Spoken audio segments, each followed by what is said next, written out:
Meanwhile, Chancellor Merkel and President Hollande are in Moscow for talks with Vladimir Putin. The pair have brought a new peace plan for Ukraine with them, although its details are yet to be revealed. We're about to show you the latest pictures we have received from the Kremlin. The journalists were only allowed to film for less than a minute. Some of the recorded sound, though, we've left for you, just to give you a taste of the tense atmosphere.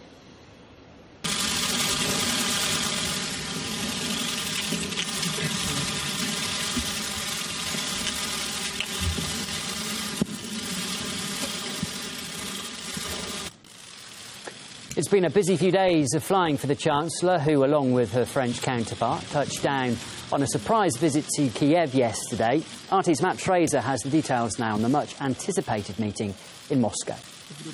The meeting started around 7:30 and no big delegations at the table here. It was simply Francois, Hollande, Angela Merkel and Vladimir Putin hashing this all out like it was yesterday when it was Angela Merkel, Francois Hollande and Petro Poroshenko, President of Kiev, of Ukraine, sitting down in Kiev to talk about all of this and try and make some headway on the deadly situation going on in East Ukraine. We're seeing a little bit of a split on Francois Hollande seeming optimistic, telling reporters that this is the first step towards some kind of reconciliation. Angela Merkel apparently less optimistic about this. She says apparently she's saying that this may not lead to anything and there may not be continued talks after all this goes forward. She's going to be meeting later on with officials in Washington. It's not clear whether or not these meetings that are going on yesterday in Ukraine and today here in Russia were done in coordination or in consultation with their U.S. counterparts.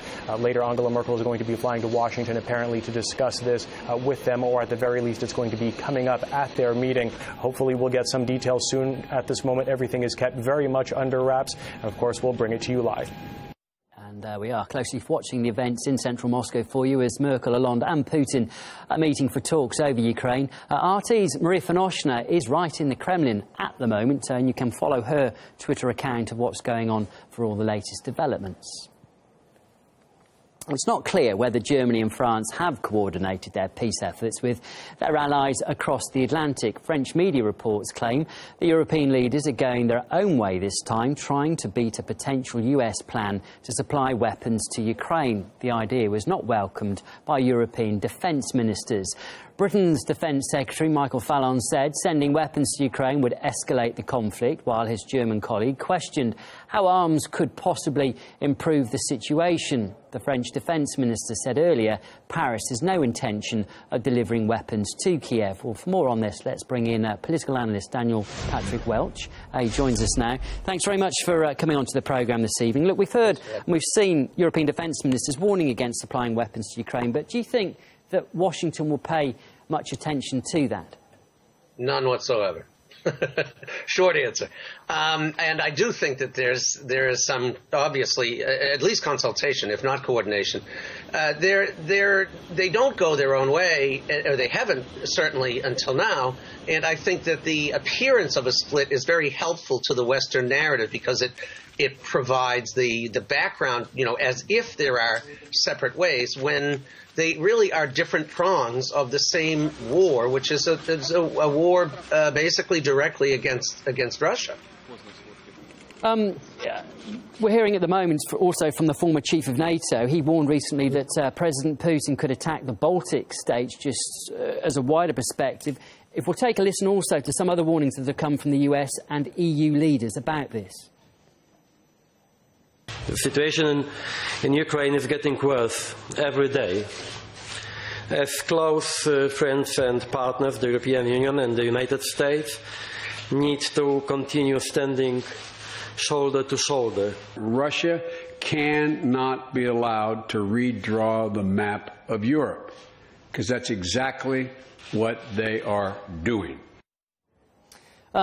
You heard that there. Is Russia really that big a threat, do you think? And is there a danger, really, that in turn, if you do arm Baltic states, that Russia itself will feel threatened? Is this just another escalation? It's exactly what it is. It's escalation, and these people are standing the world. And what are the hopes of peace, do you think, Daniel? Because we know that Hollande, Merkel and Putin are talking right now as we speak. Earlier, the French president claimed it's an acceptable proposal to all sides, even though they didn't go into details about what they were going to discuss. But what do you think potentially these proposals could be? Well, it sounds like Minsk warmed over. I mean, at first blush. I mean, like, we don't have the details. But the real sticking point for the people of Novorossiya, of the Donbass region, is this idea of a federalized Ukraine, that there would be Единая страна, that there is going to continue to be a unitary state called Ukraine, and the Donbass would have significant autonomy within it.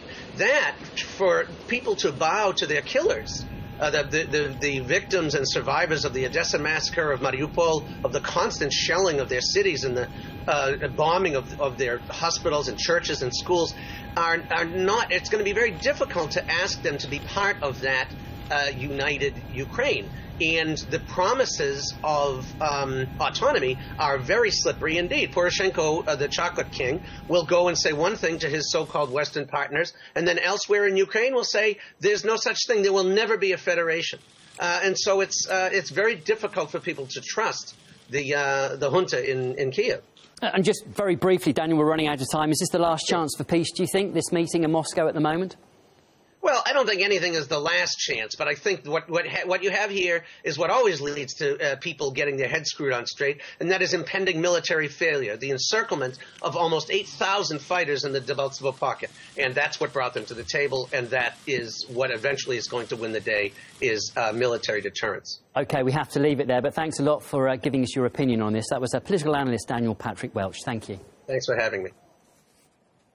Well, last night's surprise visit to Ukraine by Chancellor Merkel and President Hollande came on the same day the US Secretary of State was also there, reiterating America's support to Kiev. As for Russia, John Kerry was not mincing his words. Russia, with impunity, seemingly, has acted to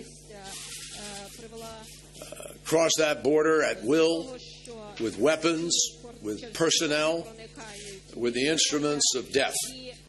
But when John Kerry was asked for evidence of Russian forces fighting in Ukraine, he handed the question over to the Ukrainian Prime Minister. Mr. Prime Minister, is it true that, as the Kremlin just said today, there are no Russians on the ground in?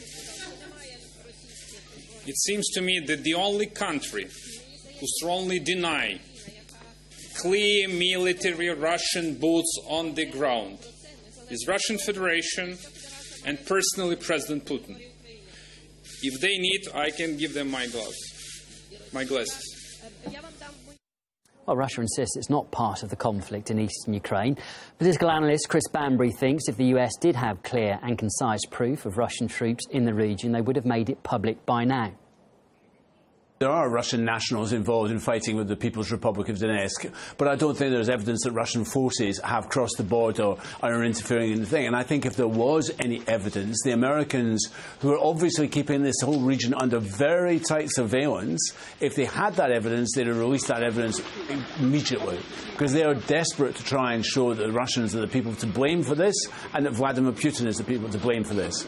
And John Kerry was there in Kiev talking about providing defensive weapons to Ukraine. I'd like to know what defensive weapons are. I mean, what's the difference between offensive and defensive weapons, but providing that weaponry for Ukraine.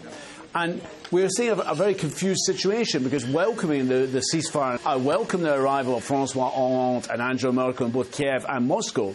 But we also see NATO suddenly announcing it's going to be setting up bases in 8 NATO countries bordering the former Soviet Union.